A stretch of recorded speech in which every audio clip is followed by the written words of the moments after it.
Hello दोस्तों, स्वागत है आपका ई कॉन्सेप्ट के यूट्यूब चैनल में। दोस्तों, आज हम शुरू करने जा रहे हैं अपने एडवांस एक्सेल की पहली क्लास। तो क्लास को शुरू करने से पहले हम देख लेते हैं कि हम इस अपनी क्लास में क्या क्या कवर करेंगे, मतलब कि कौन कौन से ऐसे टॉपिक है एडवांस एक्सेल में जो कि हम पढ़ेंगे। तो चलिए हम देख लेते हैं पहले। और मेरी आप सबसे एक ही रिक्वेस्ट है कि जब आप क्लास, जैसे हमने आज से क्लास शुरू की है, तो जब क्लास आपने ज्वाइन कर लिया तो उस क्लास को कंटिन्यू करें। हालांकि रिकॉर्डेड वीडियोस तो आपको यूट्यूब पे मिल ही जाएंगी, लेकिन फिर भी अगर आप जैसे ही वीडियोज आती हैं आपने देखा और उसके साथ ही देखने के साथ ही उसको प्रैक्टिस भी करें, और उसके बाद कोई प्रॉब्लम आती है तो आप हमसे कांटेक्ट कर सकते हैं। तो इसलिए क्लासेज रेगुलर अटेंड किया करें और इसके साथ ही प्रैक्टिस भी किया करें। तो चलिए हम देखते हैं अपना सिलेबस या फिर टॉपिक्स की क्या क्या हम कवर करने वाले हैं अपने एडवांस एक्सेल की क्लास में। मैंने आपके लिए स्क्रीन को जूम कर दिया है। जैसे पहले हम देखेंगे नंबर फॉर्मेटिंग। ठीक है, नंबर फॉर्मेटिंग जिसमें कुछ बेसिक भी होंगे और बेसिक के अलावा हम एडवांस लेवल भी देखेंगे। इसके अलावा जितने भी लॉजिकल फंक्शंस होते हैं, लॉजिकल फॉर्मूले होते हैं, जैसे कि क्या हुआ, इफ हो गया, इसके अलावा सम इफ हो गया, सम इफ्स हो गया। तो ऐसे ही बहुत सारे फॉर्मूले हैं। सम इफ हुआ, सम इफ्स हो गया, काउंट इफ हुआ, काउंट इफ्स हो गए, एवरेज इफ्स, मैक्स इफ्स। तो इन सब का जो एक बेसिक यूज होता है, उस बेसिक यूज से लेके उसके एडवांस यूज तक हम सीखेंगे अपनी इस क्लास में। ठीक है, इसके साथ ही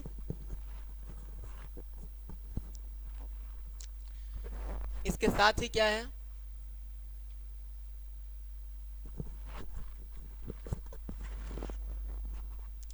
इसके साथ ही क्या है फिर, जैसे कि डेटा वैलिडेशन हो गया हमारा।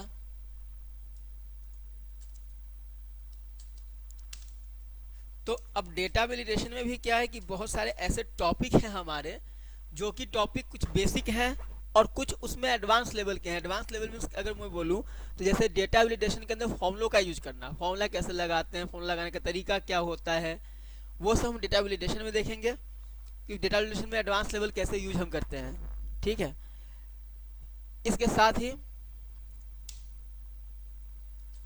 Conditional formatting.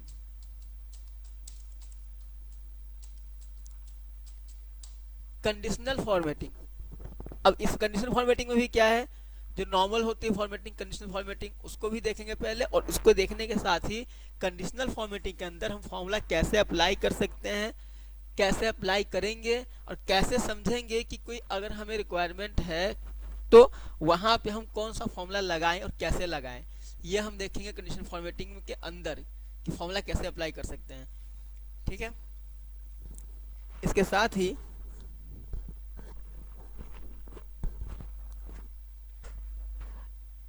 ही हम देखेंगे फिर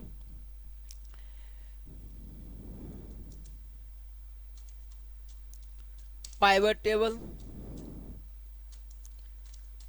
पाइवट चार्ट। ठीक है, पाइवट चार्ट, पावर पाइवट। ठीक है, पावर पाइवट भी हम देखेंगे।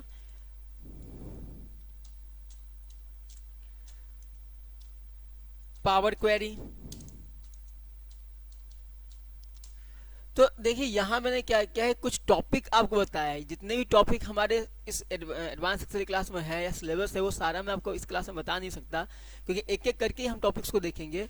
तो ये कुछ मतलब कि सिलेबस के कुछ पॉइंट्स जो मैंने आपको बता दिए कि क्या क्या हम कवर करने वाले हैं आगे की अपनी क्लासेज में। तो ये कुछ है। आज बस मैं आपको एक डेमो दिखा देता हूँ एक्सेल की क्लास का, अपने एडवांस एक्सेल की क्लास का मैं दिखा देता हूँ, जिसमें आपको हो सकता है कुछ सीखने को मिले। ठीक है, इसके बाद से हम क्या करेंगे, अपनी नेक्स्ट क्लास से हम नंबर फॉर्मेटिंग से स्टार्ट करेंगे। और नंबर फॉर्मेटिंग से लेके हम एक एक करके हर एक टॉपिक को उसके बेसिक्स से लेके एडवांस तक सीखेंगे हम। चलिए शुरू करते हैं। देखिए मेरे पास एक डेटा है यहाँ पे। ठीक है, कंपनी है मेरी ई कॉन्सेप्ट सॉल्यूशन प्राइवेट लिमिटेड, और यहाँ पे मेरे पास क्या है, सेल्स का डेटा दिया हुआ है कि प्रोडक्ट मेरा ये है, टी शर्ट है, शूज है, जैकेट, टी शर्ट, शूज। तो इस तरीके से मेरे कुछ प्रोडक्ट हैं और उसका साइज भी दिया गया है यहाँ पे, XL, double XL, medium. Brand भी उसका दिया गया है, किस किस ब्रांड के प्रोडक्ट में मैं डील करता हूँ, पूमा, नाइक।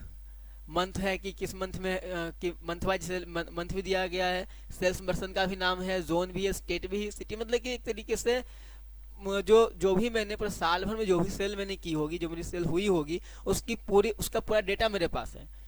अब ठीक है, तो करना क्या है हमें? देखिए यहाँ कस्टमर नेम भी दिया हुआ है और यहाँ उसका सेलिंग अमाउंट दिया हुआ है, क्वांटिटी है और रेट है।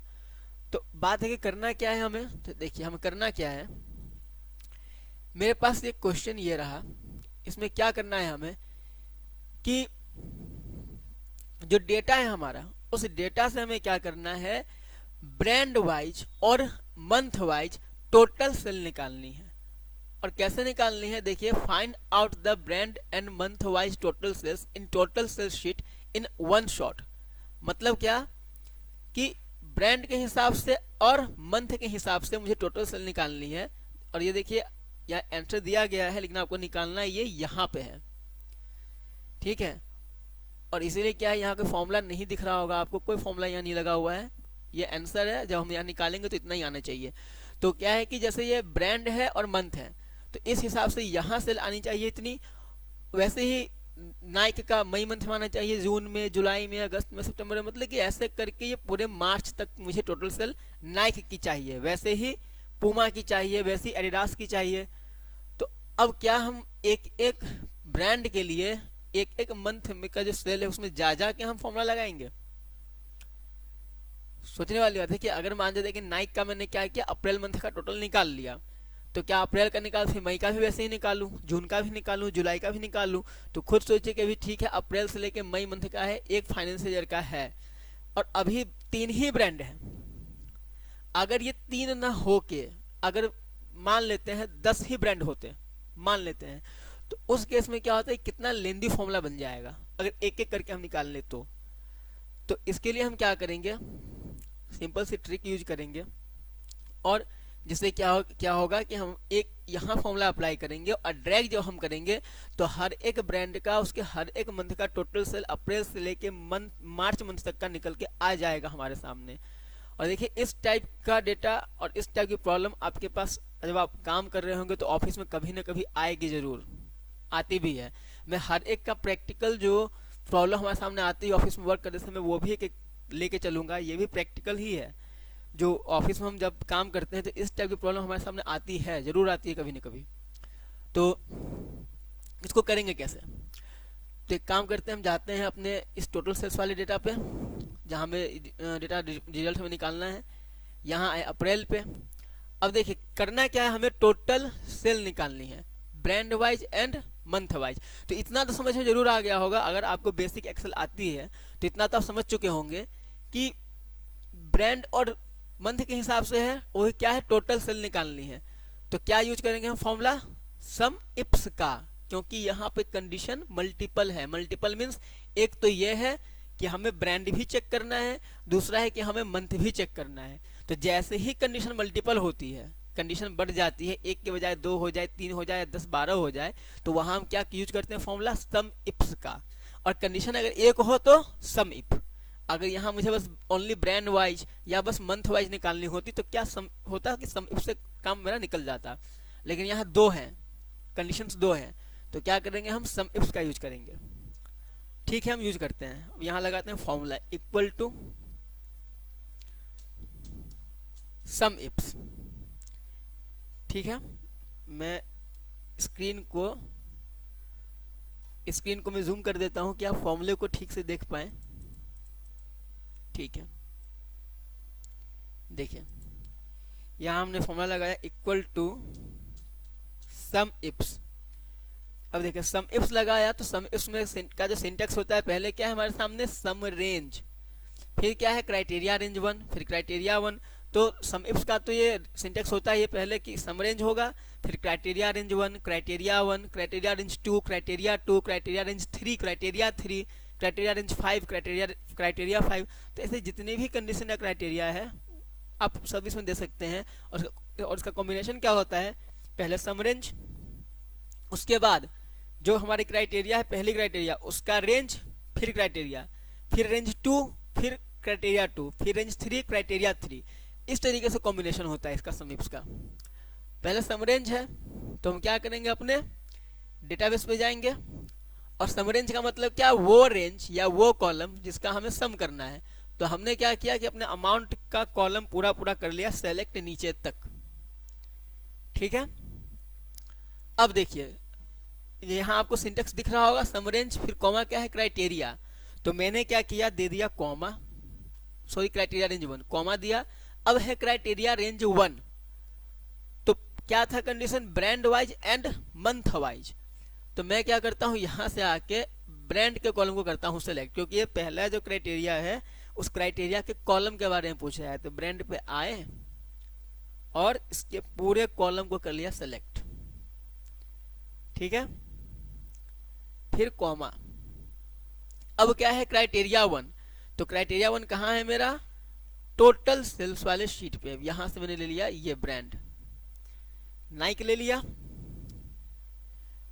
इसके बाद फिर से कॉमा दिया। अब क्या है, क्राइटेरिया रेंज 2, सेकेंड क्राइटेरिया जो है उसका रेंज, तो वो कहाँ मिलने वाला है हमें, अपने डेटाबेस में। यहां आए और क्या था सेकेंड क्राइटेरिया, मंथ, तो हमने क्या किया, मंथ का कॉलम पूरा हमने ले लेना है। यहां से हम क्या करेंगे कि मंथ के कॉलम पे आएंगे और मंथ का कॉलम हम पूरा कर लेंगे सेलेक्ट, कर लिया। अब क्राइटेरिया जो सेकेंड था उसके रेंज को हमने डिफाइन कर दिया, तो अब क्या करेंगे, देंगे हम कॉमा। अब क्या है क्राइटेरिया 2, तो क्राइटेरिया 2 हमें कहां मिलेगा, टोटल सेल्स वाली शीट पे, ये रहा, ठीक है। आगे कुछ नहीं है ना, आगे कोई क्राइटेरिया है ना कोई कंडीशन है, तो यहीं पे आके हम करते हैं ब्रैकेट को क्लोज। अब क्या होगा, जैसे ही एंटर करेंगे तो रिजल्ट आ जाएगा। मैच करके देखते हैं क्या ये सही है। देखिए क्वेश्चन वाले में देखिए, ये था ना 146158886, तो यहां भी सेम है 146158886। ड्रैग करके देखते हैं क्या सब में आता है सही, एक तो सही आ चुका है। मैं इसको क्या करता हूँ, राइट में ड्रैग करता हूँ और डाउन में ड्रैग करता हूँ। तो यहां से क्या किया, कंट्रोल R राइट में ड्रैग करने के लिए, कंट्रोल D डाउन में ड्रैग करने के लिए। तो ये तो नहीं आया, 0 0 आ गया, ये प्रॉब्लम आती है। तो अब इसका सॉल्यूशन क्या है, इसको हम करें कैसे, क्योंकि यहाँ तो रिजल्ट आ चुका है, आराम से आसानी से आ गया, नॉर्मल सबने लगाया आ गया। तो प्रॉब्लम यहीं पे होती है कि ठीक है यहाँ का तो आ गया, यहाँ क्यों नहीं आया, यहाँ क्यों नहीं आया, यहाँ क्यों नहीं आया। तो इसको सही हम करते हैं, सही कैसे करेंगे, सिंपल सा है कि एक्सेल में एक और टॉपिक है या एक और ऑप्शन है जिसको हम बोलते हैं सेल रेफरेंस। आपने हो सकता है नाम सुना होगा, यूज भी किया होगा कभी ना कभी। और उसमें सेल रेफरेंस ऐसे हैं जिसमें जैसे रिलेटिव सेल रेफरेंस उसका यूज हम सभी करते हैं, चाहे भले ही हमें पता हो या ना हो। तो अब ये है कि ये सही कैसे होगा, तो हमें क्या करना होगा कि सम इफ्स के साथ मिक्स्ड सेल रेफरेंस का कॉम्बिनेशन करना होगा। सम इफ्स को हमें मिक्स सेल रेफरेंस से कंबाइंड करना होगा, तब जाके हम हर एक की सेल निकाल सकते हैं। देखते हैं करते कैसे हैं। लेकिन उससे पहले हम ये देखते हैं कि ये 0 आया क्यों, ये एरर क्यों आया। तो देखिए हमने क्या किया, पहले सम रेंज था तो हम गए डेटाबेस 1 पे। डेटाबेस 1 पे जाके हमने क्या किया कि जो हमारा जो अमाउंट का कॉलम था हमने उसको ले लिया था, ठीक है, वो ले लिया। फिर क्या था क्राइटेरिया रेंज 1, तो डेटाबेस वाली ही शीट पे रह के हमने क्या किया, जो पहला क्राइटेरिया था वो क्या था हमारा, ब्रांड का। तो हमने क्या किया कि ब्रांड का कॉलम पूरा चूज कर लिया था। उसके बाद क्या था क्राइटेरिया रेंज 2, और एक ये भी था, सॉरी क्राइटेरिया रेंज 1 का क्राइटेरिया 1 था, तो हमारे क्राइटेरिया था कहाँ पे, सेल्स वाली शीट पे, तो वहां से आके हमने उसको भी ले लिया। फिर था रेंज 2, क्राइटेरिया रेंज 2, तो वो क्या था मंथ, तो हम गए डेटाबेस वाले शीट पे और वहां से अपने मंथ के कॉलम को सिलेक्ट किया। फिर था क्राइटेरिया 2, तो टोटल सेल्स वाली शीट पे आके हमने इस मंथ को सिलेक्ट कर लिया था। तो यहाँ तो सब कुछ सही था इसलिए हुआ, लेकिन जैसे ही हम यहाँ से बढ़ के यहाँ से अपने इस वाले से बढ़ के ड्रैग हमने किया, तो जैसे हम यहाँ मूव हुए तो देखिए यहाँ पे पूरी कहानी चेंज हो गई। कैसे? हमें क्या लेना था, पहले सम रेंज, और सम रेंज में क्या लेते हैं हम, अमाउंट का कॉलम, अमाउंट का ही कॉलम लेते हैं। तो अमाउंट का कॉलम अगर आप देखिए अपने मेन डेटाबेस में, तो देखिए जरा कौन से कॉलम में है, वो है आपके एन कॉलम में। ठीक है, वो एन कॉलम में है, ध्यान से देखें आप तो। और यहाँ जैसे ही आपने ड्रैग किया था यहाँ पे, तो सम रेंज हो कौन सा कॉलम गया, ओ कॉलम। तो ओ कॉलम में तो कुछ है ही नहीं, जीरो। तो जीरो को अगर ऐड हम करेंगे तो आएगा क्या, जीरो ही तो आएगा। तो एक यही चेंज नहीं हुआ, और भी चीजें चेंज हुई है। देखिए उसके बाद जब आपने रेंज 1 दिया, तो रेंज 1 में फिर क्या हुआ कि क्राइटेरिया रेंज 1 जो था, मतलब कि जो ब्रांड का कॉलम था, वो अगर आप देखेंगे डेटाबेस 1 में, तो वो देखिए कहाँ पे है, आपके ई कॉलम में है। ठीक है, ई कॉलम में है आपका ब्रांड का कॉलम, ब्रांड जो है ई कॉलम में है। लेकिन यहां अगर आप देखें तो ब्रांड आपका कहां आ गया, एफ कॉलम में, एक आगे की तरफ शिफ्ट हो गया। तो अगर आप देखेंगे तो हर एक जो हमने सिंटेक्स में जो चूज किया था हमने, तो हर एक कॉलम एक एक आगे बढ़ जा रहा है, शिफ्ट हो रहा है। और यही एक मेन रीजन है एरर होने का। तो इसी एरर को हमें करना है फिक्स, जिससे क्या हो कि हम जब ड्रैग करें तो राइट साइड भी करेक्ट आंसर आए और डाउन साइड भी करेक्ट आंसर आए। तो आई होप आपको समझ में आया होगा कि हमें करना क्या है और यहाँ पे एरर आ क्या रहा है और क्यों आ रहा है, सही कैसे करेंगे। सही करने के लिए हम क्या करते हैं, पहले सबको हम हटा देते हैं और फिर से हम लगाते हैं formula equal to sum ifs sum range. Sum range में फिर से हम कहाँ आ जाएंगे, डेटाबेस पे अपने, यहाँ से हम आ जाएंगे अमाउंट पे। अमाउंट के कॉलम को करेंगे सेलेक्ट, और सेलेक्ट करने का तो कॉमा नहीं देंगे। कॉमा देने से पहले हम क्या करना है कि देखिए ड्रैग करते समय जब राइट में ड्रैग किया था तो इस एन कॉलम चेंज होके ये ओ हो गया था। तो इस कॉलम को हमें करना होगा फिक्स, या फिर बोल सकते हैं फ्रीज करना होगा। तो कैसे करेंगे, F4 कर देंगे क्लिक। F4 जैसे ही प्रेस करेंगे तो आप देखिए फॉर्मूला बार में एन कॉलम और फिफ्थ रो फिक्स है, उसके आगे डॉलर का साइन है। वैसे ही एन कॉलम और 1004th रो वो भी फिक्स है, यानी कि N5 से लेके N1004 तक का जो रेंज है वो हो चुका है फिक्स। अब अगर हम ड्रैग करेंगे राइट में या लेफ्ट में कहीं भी तो कॉलम शिफ्ट नहीं होगा। अब देते हैं हम कॉमा। अब क्या है, क्राइटेरिया रेंज 1, तो फर्स्ट क्राइटेरिया क्या था, ब्रांड। तो हम आ गए अपने ब्रांड वाले कॉलम पे। ठीक है, ब्रांड वाले कॉलम पे हम आ गए, इसको भी कर लिया सेलेक्ट, इसको भी कर लिया हमने सेलेक्ट। और सेलेक्ट करके कॉमा नहीं देंगे, F4 कर देंगे प्रेस, क्योंकि इसे भी हमें करना है फिक्स। नहीं तो होगा क्या कि जैसे ये ड्रैग करेंगे तो पहले जो एरर आया था कि ई कॉलम चेंज होके एफ कॉलम बन जाएगा। ठीक है, अप्रैल का निकाला तो अप्रैल का तो आ जाएगा। जैसे ही हम अप्रैल के बाद मई पे जाएंगे तो मई में क्या होगा कि फिर वो ब्रांड को चेक ना करके वो मंथ को चेक कर लेगा, तो फिर वो एरर होगा। अब देते हैं कॉमा। अब हमसे क्या पूछ रहा है, क्राइटेरिया 1। तो अपने टोटल सेल्स का वाले शीट पे आ गए और क्राइटेरिया 1 ये ले लिया ब्रांड। अब यहां हमें क्या करना है, यहां हमें हल्का ध्यान देना होगा। यहां भी हम जो सेलेक्ट करेंगे ऐसे करके F4 देंगे हम, तो पूरा हमें पूरा का पूरा सेल हमें नहीं करना फिक्स। अब यहाँ मैंने क्या किया है, दो सेल को मैंने मर्ज किया हुआ है कि डेटा हमारा इंप्रेसिव बने, देखने में अच्छा लगे, इसलिए मैंने ऐसा बनाया हुआ है। इसलिए आपको दिख रहा है A4 से F5। हो सकता है आपके पास जो डेटा होगा या प्रैक्टिस का जो डेटा आप बनाएंगे वो हो सकता है कि उसमें A4 या फिर F5 ही दिखे।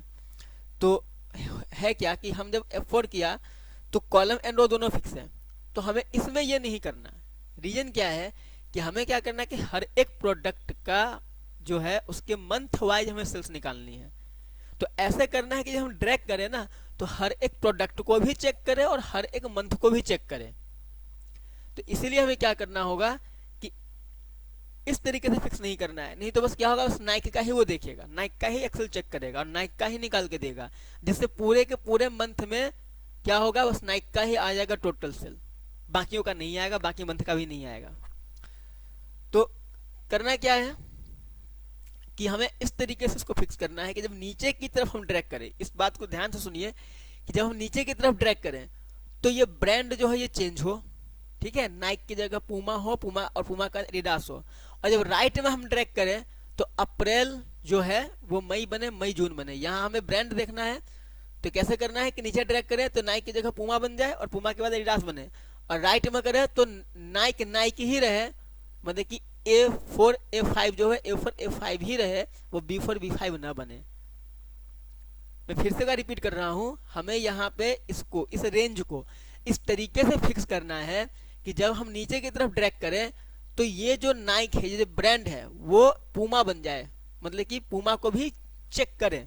और जब नीचे फिर ड्रैग हो तो वो एडिडास को भी चेक करें, मीन्स A4 A5 है तो फिर नीचे आके A6 A7 हो जाए, A8 A9 हो जाए।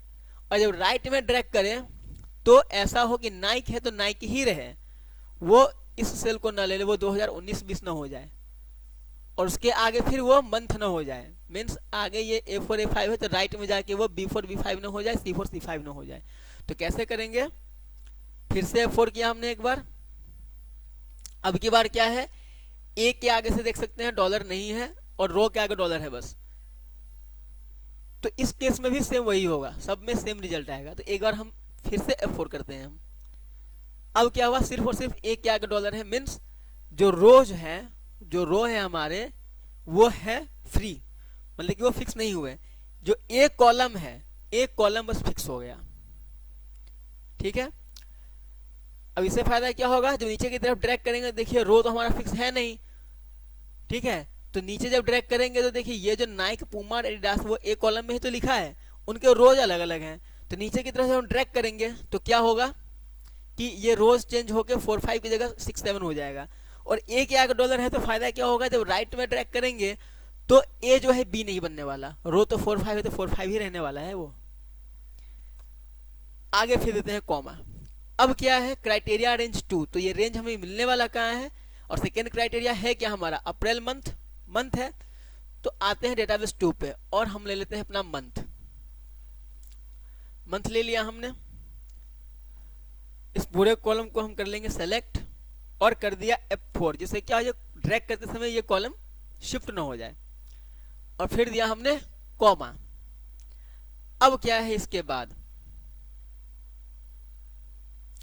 अब क्या है, क्राइटेरिया 2,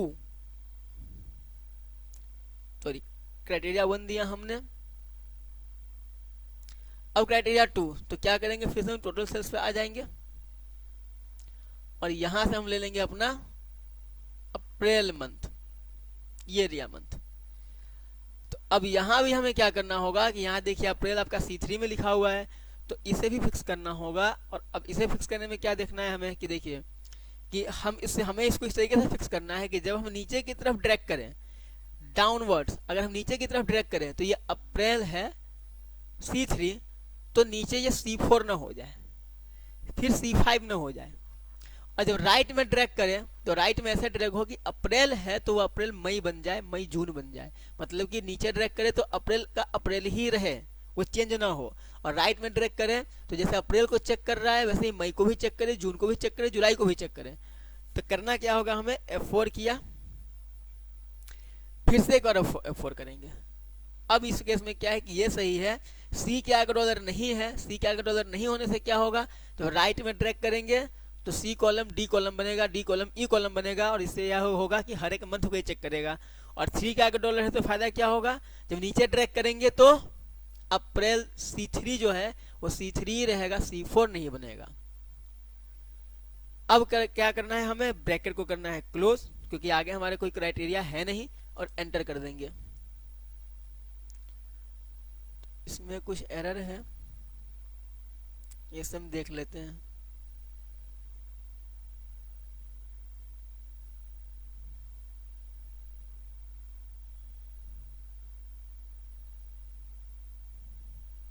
एक सेकेंड,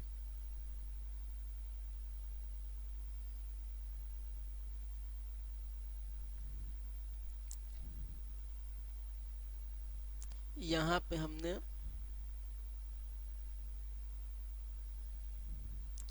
हमने सम रेंज लिया पहले, फिर क्राइटेरिया रेंज 1 लिया, फिर क्राइटेरिया 1 लिया। ओके, यहाँ क्या हुआ है, क्राइटेरिया 1 जब हमने लिया था तो ये चेंज हो गया हमारा, तो यहाँ हम इसे डाल देते हैं, इसे हम ले लेते हैं, ये हमारा चेंज हो गया था। ठीक है, ठीक है, ये हो चुका है फिक्स। अब एंटर करते हैं।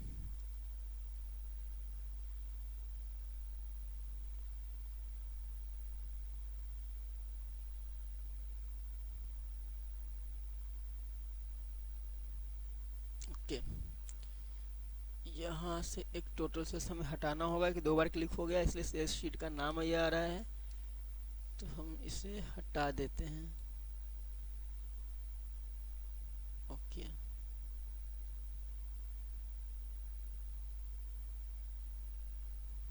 देखिए आ गया। अब इसे हम करते हैं ड्रैग, राइट में करते हैं, डाउन में करते हैं, लास्ट तक, मार्च तक। तो राइट के लिए क्या करेंगे, कंट्रोल आर, और डाउन के लिए कंट्रोल डी। तो देखिए आ चुका है। अब हम मिला मैच करके देखते हैं कि क्या जो आया है ये सही है या नहीं। तो पहला देख सकते हैं, पहला तो सही है, 146158886 सही है। सेकेंड 8903568, 8903568। जैसे अगस्त मंथ का करते हैं, 1172278, ये अगस्त मंथ का था। तो हम यहाँ आके चेक करते हैं कि क्या सेम वही है अगस्त मंथ में टोटल सेल्स, ये रहा सेम है। तो यानी कि हर एक सही है हमारा। तो यह आपने देखा कि sum ifs plus mix cell reference के हेल्प से आप इस तरीके की कोई रिपोर्ट हो तो उसे आप आराम से बना सकते हैं, और इस तरीके की सेल्स रिपोर्ट बनानी हो बना सकते हैं, आप डेटा निकाल सकते हैं, रिजल्ट पता कर सकते हैं आप। तो एक तरीके से अगर दूसरे शब्दों में बोले तो ये एक तरीके का हमारा क्या डैशबोर्ड ही है। जो आपने सुना होगा कि डैशबोर्ड बनाना है, एक्सेल में डैशबोर्ड नहीं आता बनाने, कैसे बनाएंगे। तो मैंने बहुत से लोगों को देखा है कि डैशबोर्ड का मतलब वो सिंपल सिंपल समझते हैं, pivot table and pivot chart, बस। जरूरी नहीं है कि उसे ही बोलते हैं डैशबोर्ड। ये भी एक डैशबोर्ड ही है। इसमें क्या है कि आपकी जो सेल्स रिपोर्ट है डिटेल में बनी हुई है, जिसमें आप हर एक ब्रांड का उसके मंथ के हिसाब से सेल्स देख सकते हैं। ठीक है, तो आई होप आपको ये समझ में आया होगा, और ये बहुत हेल्पफुल है, ये बहुत काम आने वाली है आपको आगे जाके। तो अगर अभी आप काम कर रहे होंगे तब भी कभी ना कभी ये आया ही होगा, और अभी अगर नहीं कर रहे हैं, आप अगर जॉब की तलाश में हैं, तब भी आपके लिए हेल्पफुल है, बहुत आगे कभी ना कभी काम आएगा जरूरी। तो आई होप आपको हमारे आज का टॉपिक समझ में आया होगा, और क्लास भी अच्छी लगी होगी। अगर आपको हर एक टॉपिक समझ में आया हो और क्लास अच्छी लगी हो तो चैनल को सब्सक्राइब करें, वीडियो को लाइक करें, और बेल आइकन दबाना ना भूलें। और अगर कोई इंक्वायरी आप चाहते हैं, या आप चाहते हैं कि एक्सेल में और भी कुछ सीखने का, तो नीचे वहाँ कॉन्टैक्ट नंबर दिया गया, उस कॉन्टैक्ट नंबर पर आप संपर्क कर सकते हैं और हमारी टीम से बात कर सकते हैं, जिससे आपको और वो आगे गाइड कर देंगे कोर्स से रिलेटेड कुछ भी अगर पूछना हो तो मिलते हैं अपनी हम नेक्स्ट क्लास में। तब तक के लिए बाय, मिलते हैं नेक्स्ट क्लास में। स्वस्थ रहें, तंदुरुस्त रहें।